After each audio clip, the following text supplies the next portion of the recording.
మన సీనియర్ మంత్రివర్గం జగదీష్ రెడ్డి గారు 10 సంవత్సరాల అనుభవం ఉంది. అసెంబ్లీలో ఎలా మాట్లాడుతున్నారు ప్రతినిధికి మర్యాదపూర్వకంగా మంచి పద్ధతులతో అన్ని తెలిసిన వ్యక్తిగా మాట్లాడుతున్నా కూడా మరి ప్రతిపక్షాల నొప్పు నొక్కాలని మరి గతంలో పరిపాలించిన వాళ్ళ అనుభవాన్ని వాళ్ళు చేస్తున్న పనులు వాళ్ళని గుర్తు చేయకుండా మరి వాళ్ళు చెప్పుకోకుండా ఉండాలనే ఉద్దేశంతో అసెంబ్లీలో బహిష్కరణ చేయడం జరుగుతుంది. మరి ఈ రకంగా ప్రతిపక్షాల వాయిస్ నొక్కి వేయడము సమంజసం కాదు. కాంగ్రెస్ ప్రభుత్వానికి మేము ఒకటే వినియోగించుకుంటున్నాము, మీరు మంచి చేయదలుచుకుంటే చేయండి, ప్రజలకు మంచిగా చేయండి, దాన్ని చూసే మార్పు కోరుకునే మీకు ఇచ్చింది తప్ప మీరు ఏ పనులు చేయకుండా ప్రతిపక్షాలు అన్ని చేస్తలేరని చెప్పి మీరు అనుకుంటే ఆ మాట చేయకుండా కూడా సభకు రాకుండా వాళ్ళు సస్పెండ్ చేయడము మర్యాదకరంగా కాదు. మరి వెంటనే సస్పెన్స్ చేయాలని చెప్పేసి తిరిగి అసెంబ్లీకి పిలుచుకోవాలని చెప్పి కోరుతూ ఇక్కడ విజయనగర్ మండలంలో అందరం టీఆర్ఎస్ పార్టీ నాయకులు అందరం కలిసి ఇక్కడ నిరసన వ్యక్తం చేయడం జరుగుతుంది.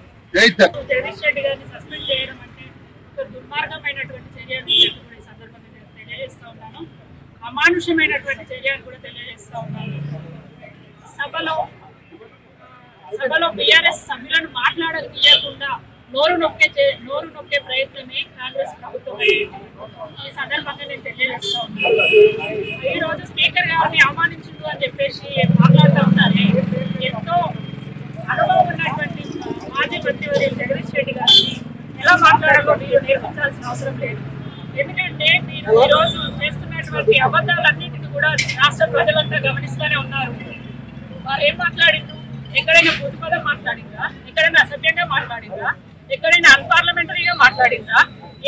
ఏది అసభ్యకరమైన మాట, ఏది అవమానించడం అని చెప్పేసి నేను ఈ సందర్భంగా నిలదీస్తా ఉన్నాను. అదేవిధంగా ముఖ్యంగా ఈ రోజు చెప్పదలుచుకుంది ఏంటంటే జగదీష్ రెడ్డి గారు రైతుల పక్షాన నడుస్తున్నాడు. జగదీష్ రెడ్డి గారు రైతుల పక్షాన నిలబడి మాట్లాడుతూ ఉన్నారు. జగదీష్ రెడ్డి గారు రైతుల సమస్యలను తెలుసుకుంటా ఉన్నారు. జగదీష్ రెడ్డి గారు రైతుల సమస్యలు తెలుసుకొని పల్లడిల్లిపోతా ఉన్నారు, ఆయన చెల్లించిపోతా ఉన్నారు.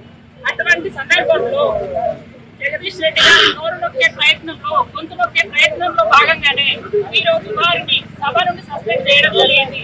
నేను ఒక మహిళా రాష్ట్ర నాయకులుగా, టీఆర్ఎస్ పార్టీ మహిళా రాష్ట్ర నాయకురాలుగా జగదీష్ రెడ్డి గారి సస్పెన్షన్ వెంటనే ఎత్తివేయాలని డిమాండ్ చేస్తూ వారిని మళ్ళీ సభలోకి తీసుకోవాల్సిందిగా కోరుతా ఉన్నారు.